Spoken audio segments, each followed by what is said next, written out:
Gelobt sei Jesus Christus. Liebe hochwürdige Mitbrüder, meine lieben jungen Freunde, Pater Michael hat mich gebeten, euch zu sagen, dass auch Beichtgelegenheit besteht. Jetzt werde ich euch lesen. Also, wenn es zu Fahrt ist, soll sich flüchten in den Beichtstuhl und da erfährt ihr vielleicht sehr Interessantes. Über die Beichte möchte ich auch am Anfang etwas Erlebtes euch erzählen. Es mag so ungefähr 10 Jahre her sein, da war ich viel unterwegs als Beichtvater vor Ostern, den Priestern im Dekanat Frauenkirchen, das ist im Seewinkel im Burgland, auszuhelfen. Wir waren meistens zu zweit. Und da habe ich dann immer, wenn ich reingekommen bin und viele Leute angestanden sind, gesagt, bitteschön, die schweren Sünder zu mir und die leichten Sünder zum anderen. In der Hoffnung, dass sich dann zu mir niemand traut, weil niemand will sich als schwere Sünder bekennen. Was ist aber passiert in einem Fall? Ich bin hineingeflitzt, war damals noch ein bisschen schlank, bin hineingeflitzt in den Beichtstuhl, habe mich hingesetzt und plötzlich ist das Brett gebrochen und ich bin am Boden gesessen. Da haben die Männer, es war damals Männerbeichte, gesagt, na jetzt sehen wir, wo der schwere Sünder ist. Meine Lieben, die heilige Beichte ist ein großes Anliegen, auch im Vaterland. Und ich möchte die Katechese mit einer Erzählung beginnen, die einem Volksmissionar passiert sein soll bei einer Beichte. Wenn nämlich ein Mensch etwas Wichtiges sagen will, dann sagt er es bei einem Amtsantritt, bei einem neuen Lebensabschnitt oder am Ende seines Lebens. Unser heiliger Vater, Papst Benedikt, hat zum Beispiel bei seiner ersten Predigt etwas Wichtiges uns mitteilen wollen. Ich weiß nicht, ob Sie es alle gestaltet haben. Er hat gesagt, wir dürfen uns nicht der Beliebigkeit des Glaubens hingeben. Dazu gibt es eine ganz nette Missionsgeschichte. Ein Pater ist zur Volksmission gekommen, hat dort wunderschön gepredigt, die Leute waren Auge und Ohr und alle sind zur Beichte gekommen. Einer von ihnen aber war ein bisschen erstritzt. Und dieser Herr hat gebeichtet, Herr Pater, wissen Sie, ich bin nicht gut zu den Kindern. Oft hau ich es, dann rede ich es gar nicht an, dann schreie ich es an. Wie es mir einfach. Aber ich gebe jedes Jahr eine Spende für das SOS Kinderdorf. So gleicht sich alles aus. Und Herr Pater, wenn ich ganz ehrlich bin, meine Frau, da war ich nicht immer ganz treu. Ich habe auch andere Frauen ein bisschen nachgeschaut und habe da ein bisschen böse gedacht. Aber jedes Jahr, wenn mein Weiber Geburtstag hat, schenke ich ihr 3 Rosen. So gleicht sich alles wieder aus. Und so ist mir immer dahin gegangen, so gleicht sich alles wieder aus. Und zum Schluss hat der Pater einen ganz kleinen Zuspruch gesagt. Er hat gesagt, schauen Sie, lieber Mann, Gott hat Sie geschaffen und der Teufel wird Sie holen. So gleicht sich alles. Wenn wir heute Francisco und Jacinta und natürlich auch die Dienerin Gottes, Schwester Lucia, betrachten, dann sollte uns das eigentlich nicht kalt lassen. Dann sollten wir eigentlich sagen, da gleicht sich nichts aus. Entweder nehme ich diese Botschaft, die vom Himmel gekommen ist, vor 95 Jahren kam, oder sie lässt mich kalt, mit allem, was er ist. Leider müssen wir gestehen, dass nach 95 Jahren diese Botschaft Mariens noch immer nicht ganz zu den Menschen gedrungen ist. Dass viele einfach Fatima ablehnen und sagen, das ist ja eine Drohbotschaft. Christus bringt uns doch eine Frohbotschaft. Pater Ludwig Maria verhält es sich so. Ist Fatima mit den Marienerscheinungen, die ja kirchlich anerkannt sind, von den Päpsten unterstützt sind, wirklich nur eine Drohbotschaft oder steckt nicht bei den Kindern doch die Frohbotschaft dahinter? Eine Drohbotschaft ist sie sicher nicht.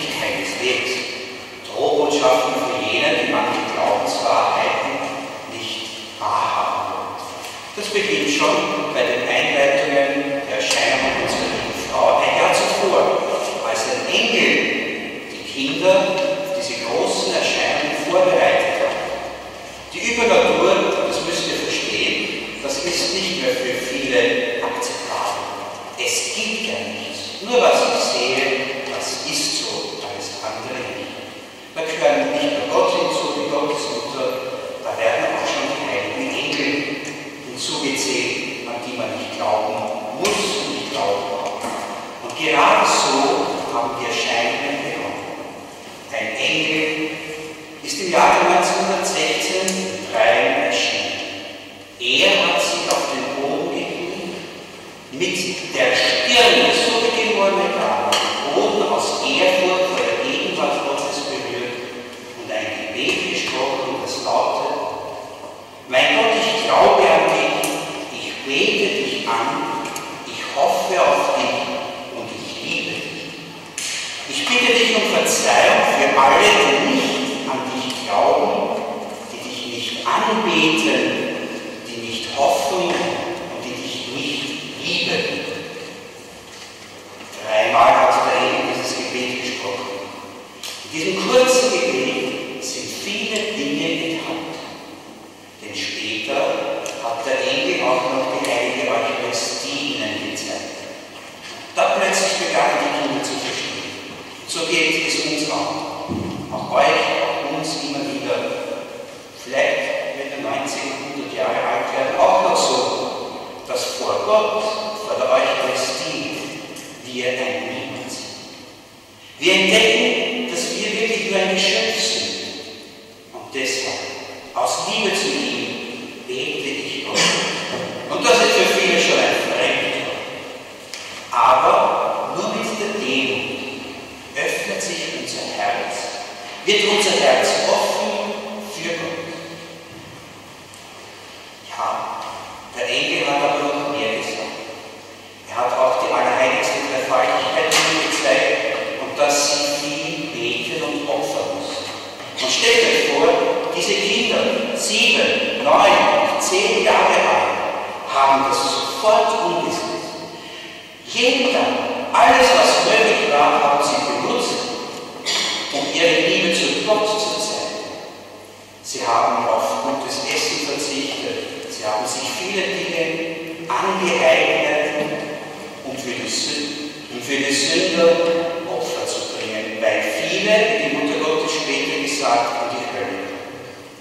Das ist auch ein Grund, wieso manche sagen, wir wollen mit Fatima nichts zu tun haben. Das ist eine Drohbotschaft, die Hölle, den Teufel, die Dämonen.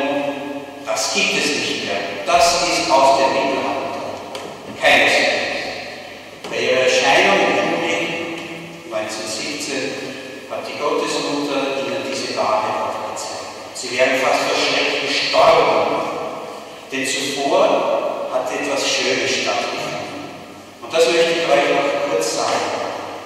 Bevor diese Kinder diese schreckliche Höllenvision hatten, zeigte sich der Liebe. Die Mutter Gottes hat ihre Hände geöffnet. Sie sahen ihr unbeflecktes Herz. Und aus diesem Herzen ist ein Licht gekommen. Ein so angenehmes Licht, nicht nur strahlend schön, sondern sie sahen sich in diesem Licht und wussten, wie sie später sagten, dass sie in Gott sind. Sie brannten in diesem Licht und verbrannten dennoch nicht. Sie waren Segen. Und dann, einige Sekunden später, mussten sie diese schreckliche Höllenvision vermeiden. Und die Gottesmutter sagte zu ihnen, dass, weil niemand für die anderen mehr betet und Opfer bringt, deshalb kommen viele in die Hölle. Das ist ein Grund, wieso viele von einer Drohbotschaft sprechen. Aber es ist umgekehrt. Jesus Christus bringt immer nur Positives. Er ist tatsächlich gekommen, um uns von diesem Negativen zu befreien. Und das wird uns jetzt Pater Michael kurz sagen, weil das mit der Immaculate zusammenhängt. Mit der Erbschaft, dem Sündenfall im Paradies. Pater Ludwig Maria hatte schon erwähnt, dass die Kinder 7, 9 und 10 Jahre alt waren. Ich muss euch da ein bisschen einführen in die Kindheit dieser kleinen Geschöpfe. Da fällt mir dazu ein, einmal ist ein sehr lieber Pater zu mir gekommen, hat mich angeschaut und hat gesagt, so alt, wie du ausschaust, wirst du nie. Kompliment. Aber die Kinder waren tatsächlich ganz jung und sie waren völlig unverbildet, nicht ungebildet. Denn ihre Eltern hatten sie im Religiösen und im Sittlichen wirklich vorausgebracht. Und sie wussten dann bei den Erscheinungen, mit wem sie es zu tun hatten und welche Last ihnen eigentlich von Gott auferlegt wurde. Sie haben vieles überhaupt nicht verstanden. Ihr müsst euch vorstellen, die Mutter Gottes hat in Fatima ja zeitbezogen gesprochen. Zum Beispiel über das Ende des Ersten Weltkriegs. Sie hat aber auch gewarnt, wenn sich die Menschen nicht bekehren, wird ein noch schrecklicherer Krieg ausbrechen. 1938 bzw. 1939 ist es dann tatsächlich so weit gekommen, dass viele Millionen Menschen vernichtet wurden, dass ganze Länder und Nationen zerstört wurden. Genau wie Maria es vorausgesagt hat. Und das Schlimmste, was sie auch gesagt hat, war, und Russland, wenn er betet, wird sich bekehren. Ansonsten wird es seine Irrtümer in der ganzen Welt verbreiten.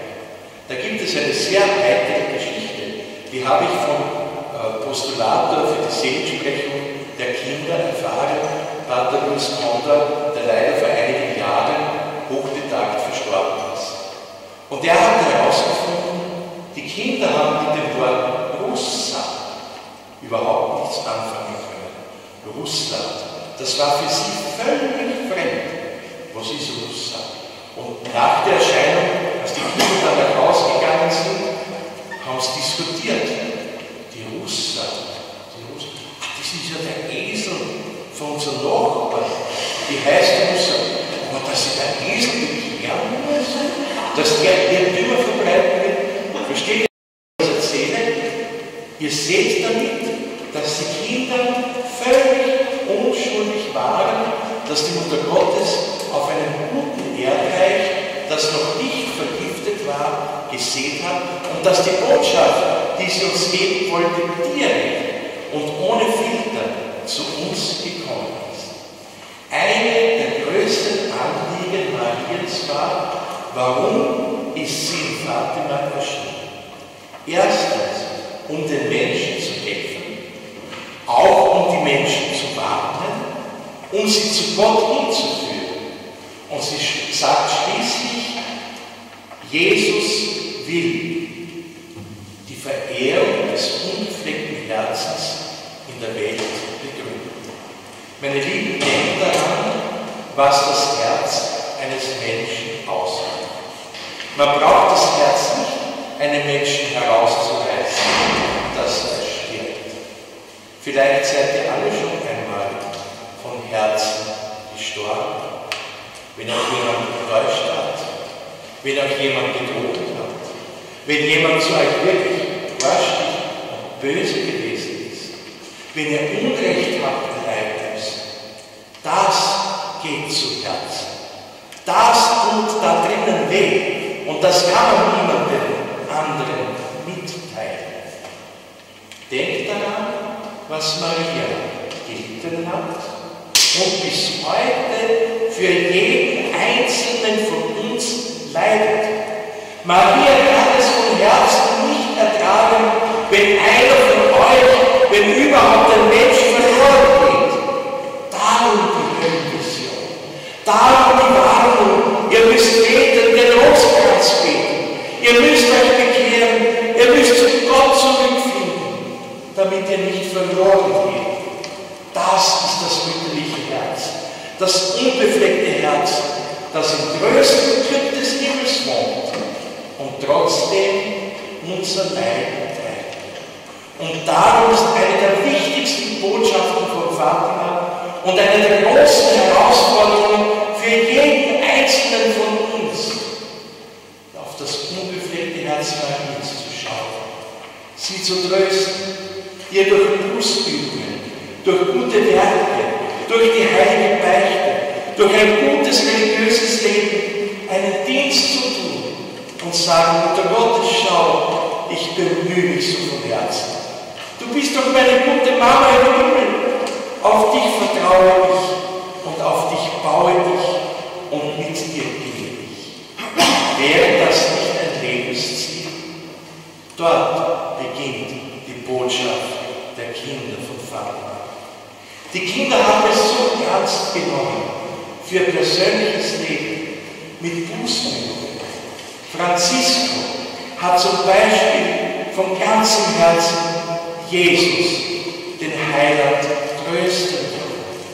Jacinta hat immer wieder für den Heiligen Vater gebetet, denn sie hatten ja im 3. Teil des Geheimnisses gesehen, dass der Papst niedergeschossen und von Pfeilen getroffen wird, dass Kardinäle, Bischöfe und Priester und gute Teile verfolgt und getötet werden. Ja, die Kinder hat das zutiefst betroffen. Pater Ludwig Maria, in welcher Weise haben Jacinta und Francisco und natürlich auch Schwester Lucia als Kinder diese Bußübungen getan und weitergeführt? Es ist so, wie du schon gerade angekündigt hast, dass von innen her, vom Herzen der Mutter Gottes, wir auch nur das Geheimnis der Sünde verstehen. Denn sie war ohne Sünde. Die Erbschuld hat sie nie erwischt. Sie war befreit vor Erlösung. Aber ihr Herz war immer auf Gott hin ausgerichtet. Nie war ein anderes Geschöpf zwischen Maria und Gott. Bei uns Menschen ist es anders. Und das dürfen die Kinder von Fatima, die 3, erleben. Dass es etwas gibt, was den Menschen von Gott trennt. Los von Gott. Oder ein Hauptwort, Gottlosigkeit. Das ist ja das, was später auch die Gottesmutter angekündigt hat mit Russland. Dass es sogar eine Nation geben wird, politische Gesetze, dass man Gott aus dem Herzen der Menschen reißen will. Und das hat man auch getan. Und das erkannten die Kinder auch bei dieser Höllenmission. Für sie so schrecklich war, dass ihnen nicht nur das Blut in den Adern erstarrt ist, sondern dass sie sagten, hätte Gott nicht eingegriffen, wären sie sofort gestorben. Deshalb waren sie so beseelt, Gutes zu tun. Der selige Francisco hat immer gesagt, Gott ist so lieb. Niemand will ihn durch eine Sünde beleidigen. Damit sind uns auch die Kinder ein großes Vorbild. Gott ist so gut und niemand will ihn durch eine Sünde beleidigen. Das ist auch das Geheimnis des unbefleckten Herzens, denn zwischen Maria und Gott war nie, nicht einmal der leiseste Schatten von ungetrübter Unordnung. Die Unordnung, Zwietracht, all das im Volk der Menschen. Die Kinder waren begeistert, dass sie mitarbeiten dürfen mit der Gnade Gottes für die Rettung der Seelen. Das ist auch ein Kern der Botschaft von Fatima. Die Rettung der unsterblichen Seelen, deiner und auch meiner. Und 2 Dinge hat ihnen die Gottesmutter gesagt: das Gebet, vor allem das Rosenkranzgebet, und viele Werke der Sühne. Auch das ist ein großes Geheimnis von Fatima. Was ist Sühne? Sühne ist deshalb notwendig, weil es etwas gibt, nämlich etwas Negatives. Und das ist die Sünde. Weil es die Sünde gibt, gibt es auch die Sünde. Das größte Sündeopfer ein für alle Mal hat unser Herr Jesus vollbracht. Holz des Kreuzes, als er das Blut für uns vergossen hat. Damit die Sünde der Welt besiegt wird. Bei jeder Messe gegenwärtig ist. Und der selige Francisco war davon so durchdrungen, dass er ständig in der Kirche war, bei den Allerheiligsten, bei Jesus, bei, wie er sagte, seinen verborgenen Wesen, um ihn zu trösten. Ein wunderbares Leben. Da braucht ihr nicht viel. Ihr braucht nur zu Jesus gehen, bei ihm sein, und es entspringt automatisch aus dem eigenen Herzen eine wunderbare Harmonie zwischen dem Tabernakel und deinem Tempel, deinem Körper, der du bist. Denn das Gesetz Gottes, die Gebote Gottes, wie Schwester Lucia später als erwachsene Frau es dann niedergeschrieben hat Gott in dein Herz gelegt. Und wenn du darauf trachtest, dein Herz rein zu bewahren, wirst du immer mehr hineinwachsen in diese wunderbare Einheit mit deinem Schöpfer. Es ist wie eine Ehe, ein eheähnliches Verhältnis, Matrimonium spirituale, das lateinische Bezeichnet.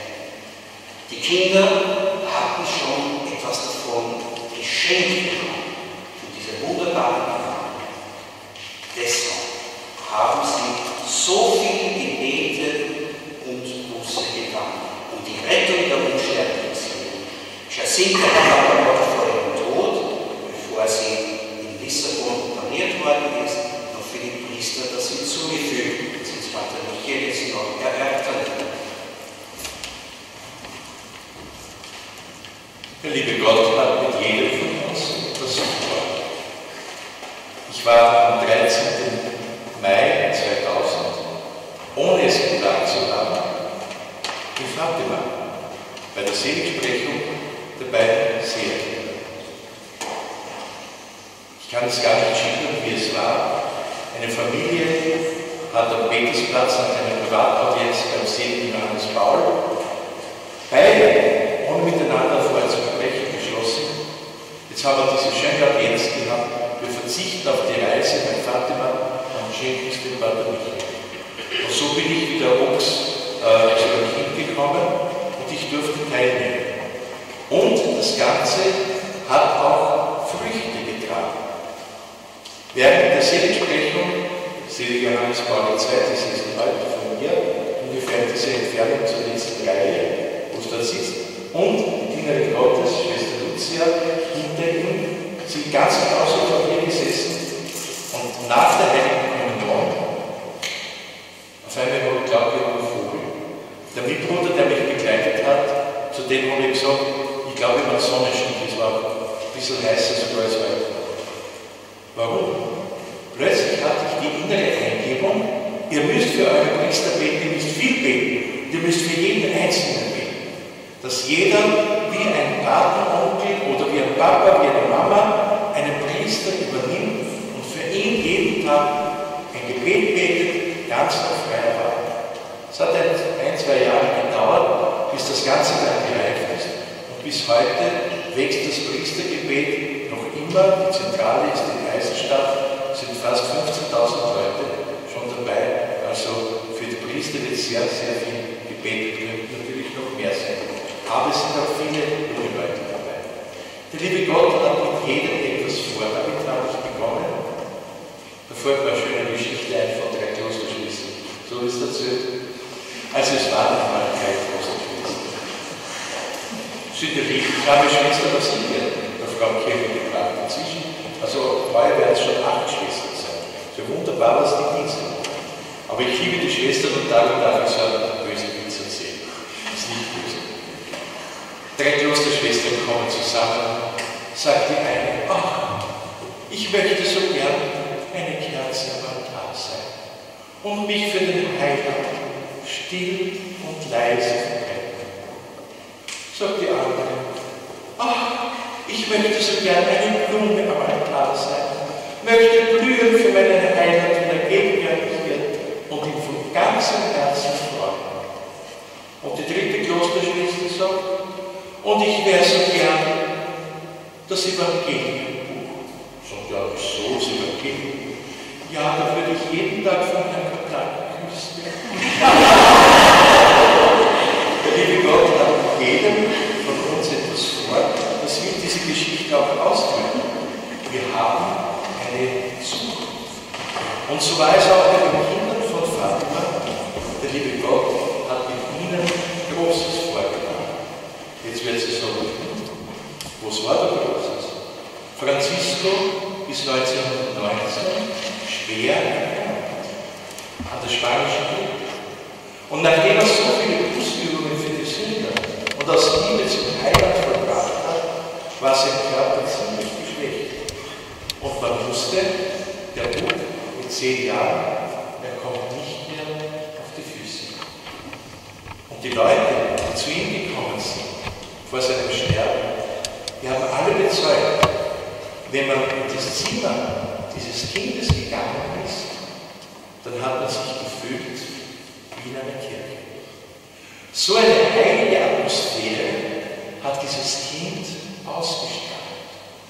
Das hat Gott mit diesem jungen Mann vorgehabt.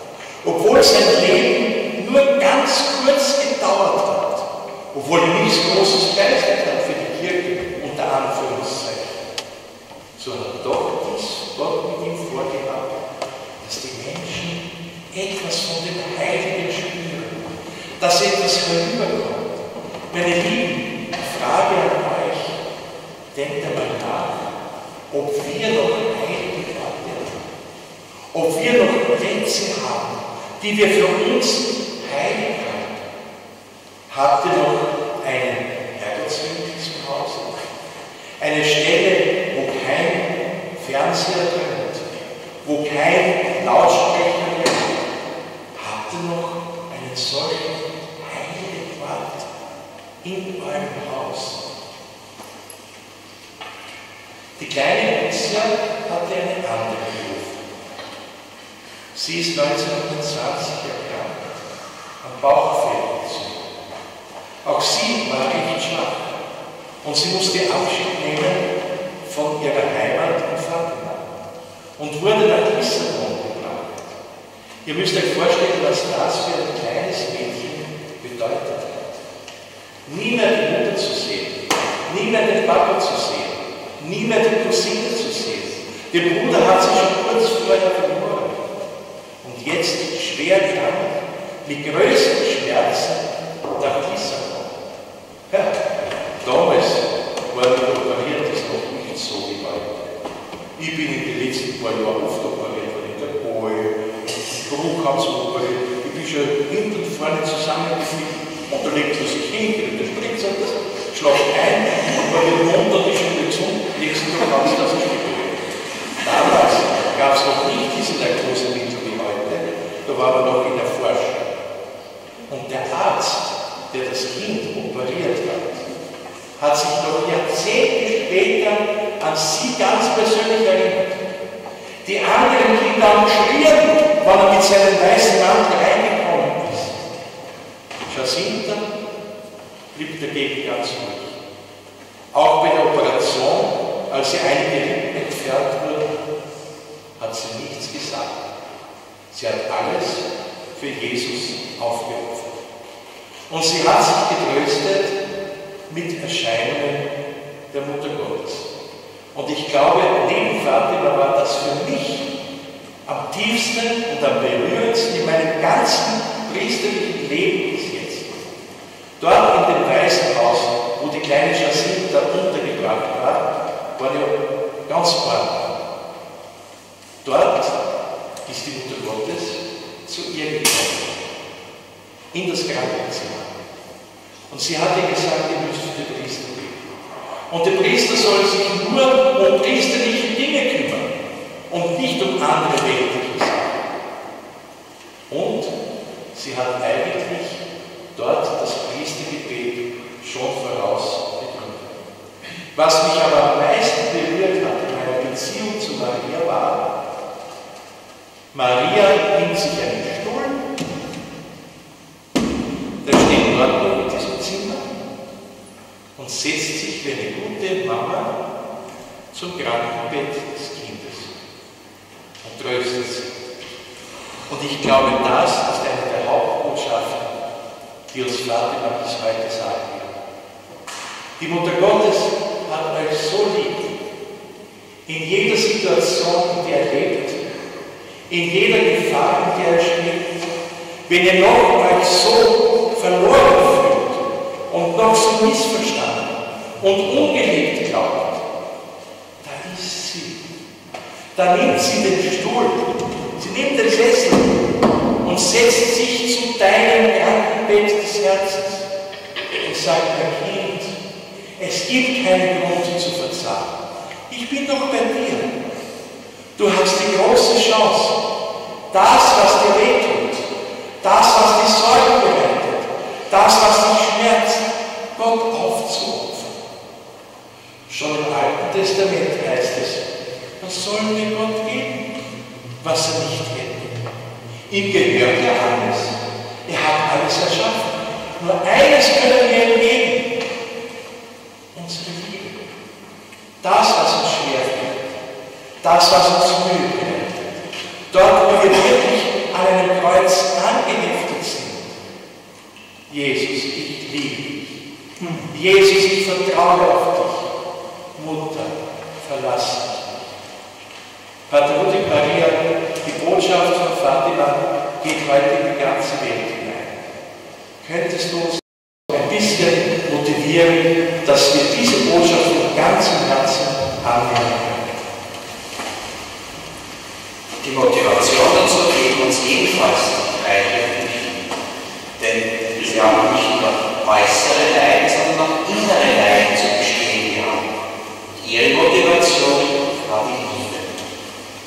Liebe, die alles erträgt. So eben wie Pater Michael die letzten Tage des irdischen Lebens von Schwester berichtet hat, wo sie auch ohne Narkose operiert worden ist, vieles mehr. So gab es auch innere Leiden, die sie auch als Liebe ertragen haben und wo sie uns auch heute ein großes Vorbild sind. Auch für uns Erwachsene, aber auch für uns Priester. Am Anfang der Erscheinungen hat ihn fast niemand gekannt. Man hat sogar gedroht, man wird die Kinder umbringen, wenn diese Erscheinungen nicht waren. Sie haben sich davor gefürchtet, vor den Leuten. Sie sind immer mehr geworden, von Monat zu Monat. Lucia hat es noch viel schwerer. Die eigene Mutter hat ihr überhaupt keinen Glauben schenken wollen. Ja, sie hat sogar gedroht, wenn du nicht gleich zu deinem Pfarrer gehst und du bekennst, dass du lügst, dann werde ich dir zeigen, wie ich dir Hilfe dabei. Sie kam mit dem Besenstiel und hat sie ordentlich vertauscht. Aber sie ist stark. Darin ist sie uns vorgekommen. Stark werden. Überzeugt sein von dem, was man wirklich erhofft und was man glaubt. Denn sie haben wirklich die Gottesmutter gesehen. Die innerlichen Leiden wurden noch größer, vor allem der Russin. Als plötzlich der Pfarrer gesagt hat, das ist alles eine Täuschung, die der Teufel verursacht hat. Das war für sie, wie sie viele Jahre später geschrieben hat, die schrecklichste innerliche Qual. Der Vertreter Gottes, der Priester, hat gesagt, die Erscheinungen sind nicht echt, sondern sie sind vom Teufel. Ein Betrug. Darunter litt sie. Und dennoch konnte sie nichts anderes sagen, als ich habe die Madonna gesehen. Die innerlichen Leiden, darin sind sie uns vor. Ist es nicht oft so, dass der eine Geistliche auch über die Würdenträger so sagt, der andere so, man wird verwirrt. Man kennt sich fast nicht mehr aus, wie bei den Ärzten. Der eine Doktor sagt das, der andere sagt das, der eine verschreibt das Medikament, der andere das. Ein Wirrwarr, ein Durcheinander. Die Kinder ließen sich nicht verwirren. Sie sahen Glas. Sie waren darin treu. Das können wir von ihnen lernen. Und noch manches sind wir sogar angewiesen. Heute glauben viele nicht an die Gegenwart Jesu oder Gottes. Wenn viele in die Kirche betreten, ich stehe, manchmal schaue ich auf diesem Video, der Kasperl, der Pater Michael im Franziskanerkloster, beobachte, wie die Menschen die Kirche betreten und sich verhalten. Alles andere als Ehrfurcht vor Jesus. Wenige machen eine Kniebeuge, wenige grüßen Jesus. Kinder haben das immer getan. Kleine Kinder sind uns großen Leuchtendes vor. Wir, Erwachsene, müssen ihnen damit folgen. Und da könnten wir in euch noch viele Dinge sagen. Aber Pater Michael und ich wollen euch auch die Gelegenheit geben, alle persönlichen Fragen stellen zu dürfen. Ihr könnt sie dann mit Pater Michael dann noch sagen, oder auch mir, was dich am meisten bewegt, was dich berührt und was du wissen möchtest. Denn über Fatima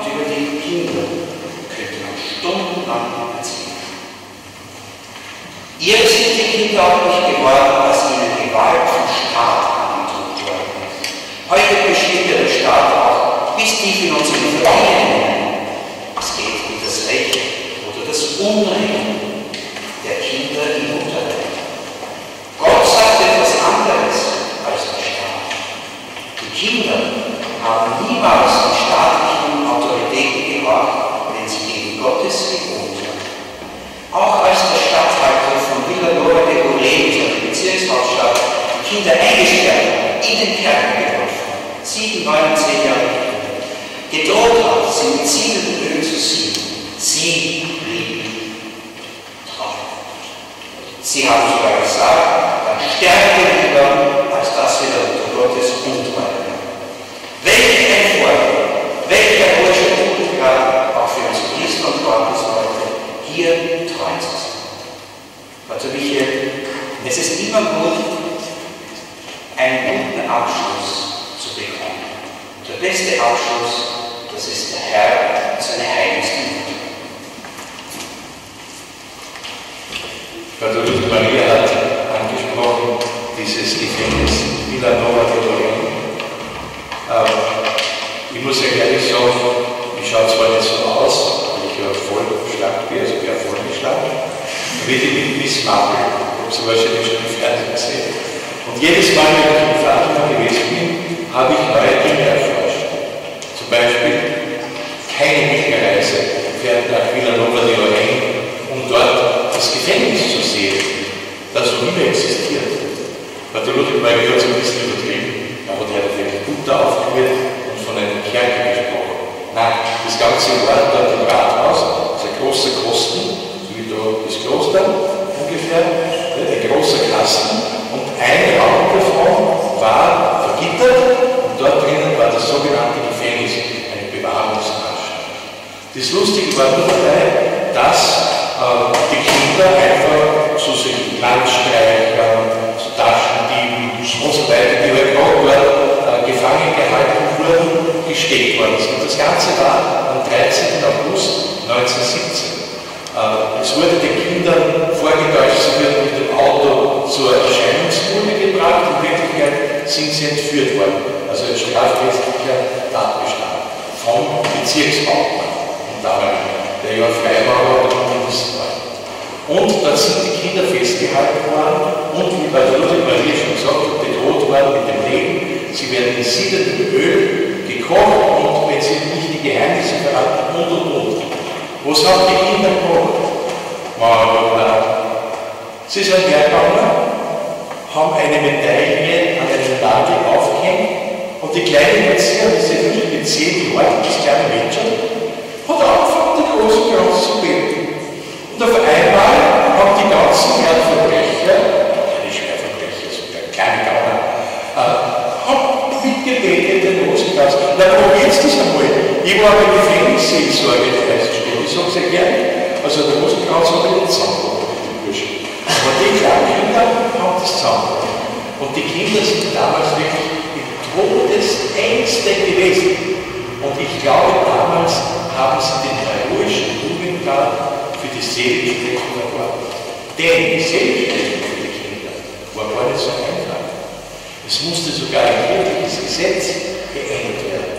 2 Kinder von Fatima sind die ersten Kinder in 2000-jähriger Kirchengeschichte, die mit einem ordentlichen Prozess als Bekenner selig gesprochen worden sind. Voraussetzung war der heroische Jugendakt, eben diese tiefe Liebe zu Jesus, sogar das Leben hingeben zu wollen. Und das Zweite, warum man das gestellt? Naja, so ein Unterwurzig bin ich nicht, aber die Kinder haben das zusammengebracht. Die haben tatsächlich auf ihre Fürbitte ein Wunder gewirkt in Fatima, eine Frau, die 22 Jahre gelähmt war, bis in einem Augenblick, hat sie die kleine Jacinta gesehen, geheilt war. Das wurde untersucht und ist bestätigt worden. Und an dem Tag, als die Kinder am 13. Mai 2000 selig gesprochen worden sind, ist noch was geschehen. Das weiß ich auch von Pater Honda. Da hat eine Familie in der Schweiz, Portugiesen, die aber nicht teilnehmen konnten an der Seligsprechung, übers Fernsehen mitverfolgt. Und sie haben ein großes Leid gehabt. Ihr Kind, ihr Baby, ist schwer dazu gekommen. Kaum eine Überlebenschance. Und die Mutter von dem Kind, das ist ein Glaubenszeugnis. Die Mutter von dem Kind hat ihr Baby vom Fernseher hingeholt und hat gebeten, Jacinta Francisco, bitte, bitte, helft meinem Kind, rettet das Leben von meinem Bruder. Bis nächste Mal zum Arzt gegangen ist, hat er Diabetes gekriegt. Das Kind war geheilt. Und auch dieses Wunder wurde für eine spätere Heiligsprechung, das heißt Heiligsprechung für die ganze Welt dann zu verehren, wurde es bereits anerkannt. Meine Lieben, was da ausgedrückt wird, ist ein unendliches Vertrauen, das wir alle haben sollen. Ihr habt da, ich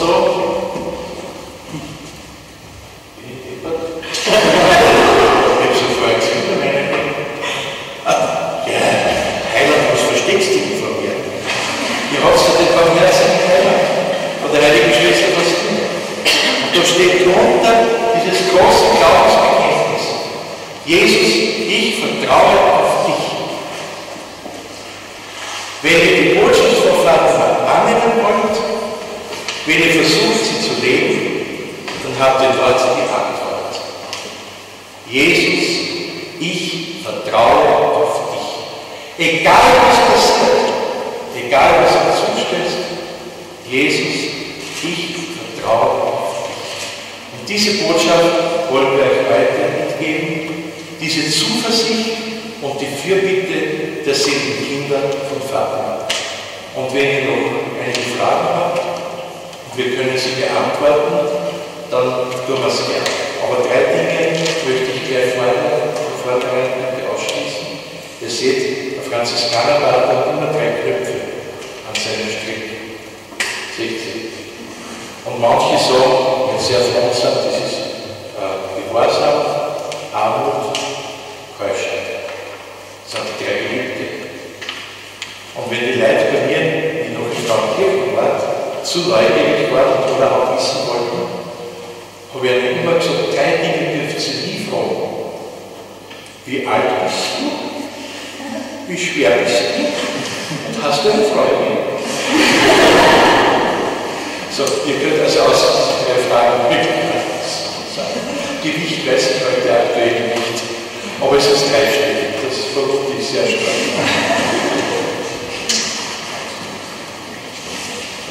Also, falls ihr Fragen habt, müsst ihr einfach mal aufzeigen und ich komme jetzt wieder zu euch.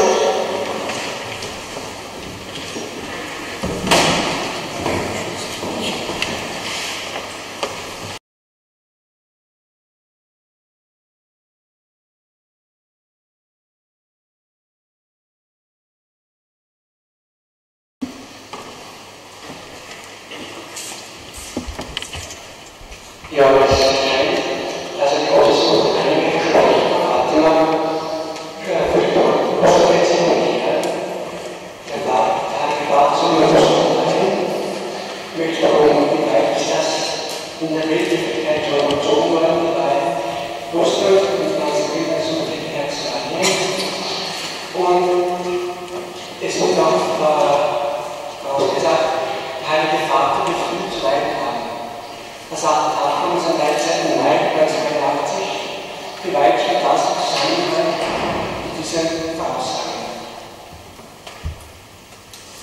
Und zur ersten Frage. Die Weihe, die ist angenommen worden im Jahre 1984, am 25. März. Davor hat es schon einige Versuche, die Weihe abzugeben, gegeben. Schon während des Zweiten Weltkrieges, Pius XII. Am 31. Oktober 1942 eine solche Weihe abgegeben. Aber ohne die ausdrückliche Erwähnung Russlands. Und Schwester Lucia hat mir später gesagt, der Himmel hat diesen Weiheakt noch nicht angenommen. Es musste dann wirklich Dramatisches geschehen, Sie haben das angesprochen in der Fragestellung, das Attentat auf Johannes Paul II. Am 13. Mai 1981. Und da ist interessant, er hat, als er in der Schwelle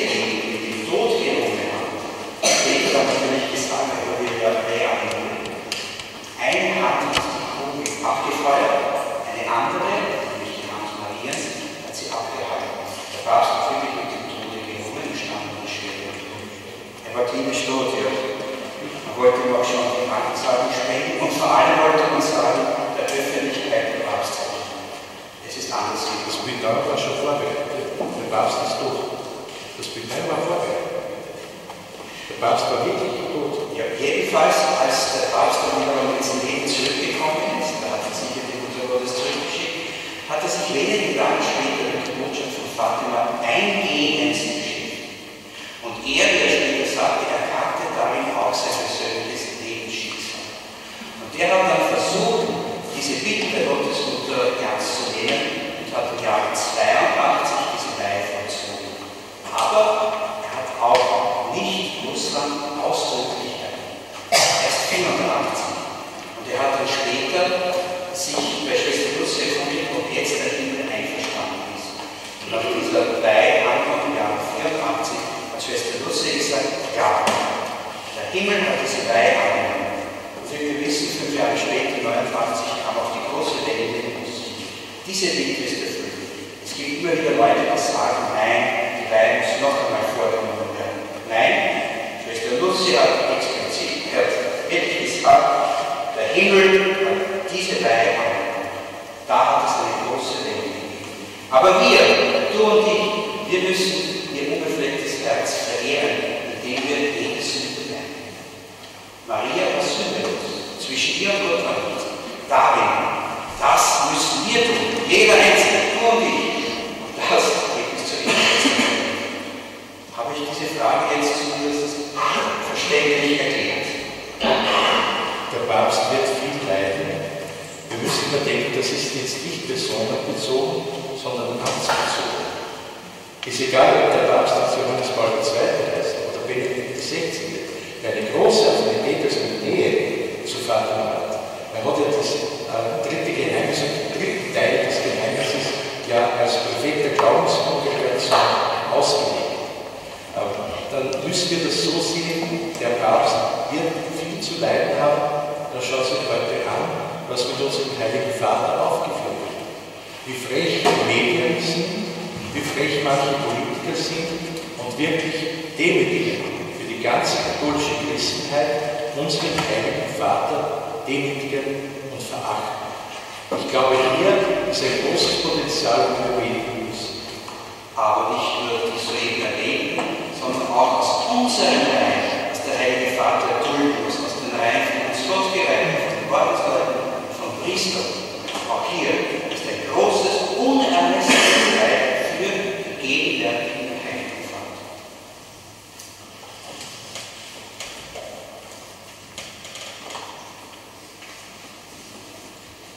Das Abendessen beginnt bald. Schnell noch eine Frage, ob wir beenden.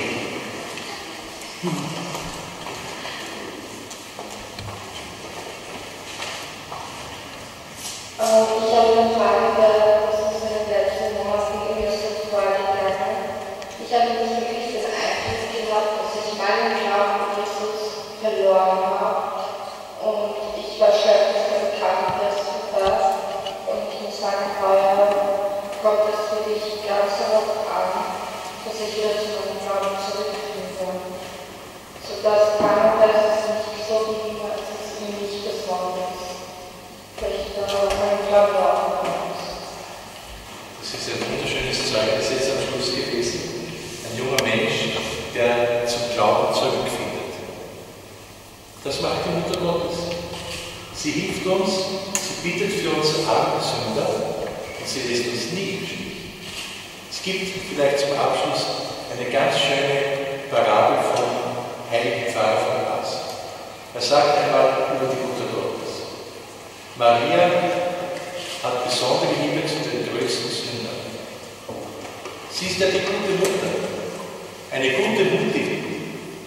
Wenn ein Kind krank ist, wenn ein Kind schwach ist, wenn ein Kind in Not ist, dann lasst sie die anderen, sie besorgt sie, aber sie lasst die anderen eher zurück, um dem einen Kind zu helfen. Und so ist Maria, dass sie genau dem Schwächsten, dem ärmsten Sünder nachgeht. Und so darf ich sagen, Fatima, heilige Botschaft, Frohbotschaft und Botschaft der Hoffnung. Es möge in eurem Herzen blühen.